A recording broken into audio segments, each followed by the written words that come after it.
Wala na siyang paksiyon, guys. Ayan na, guys. Boiled na yan ng potatoes. Lagyan na natin ito. From garden. Spinach. Or mangga. And potatoes. Lahat organic. For tata.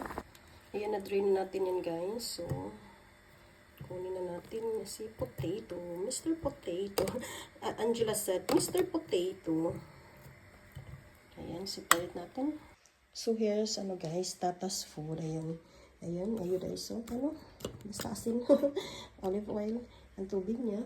Hindi yan inom ng tubig na normal. Yan, ito tubig niya. Tsaka yan, mix lang yan. Pwede din lagyan ng garlic. Na crushed garlic. Pero sa kanya, no. Yan lang. Siya lang magmikos-mikos dyan.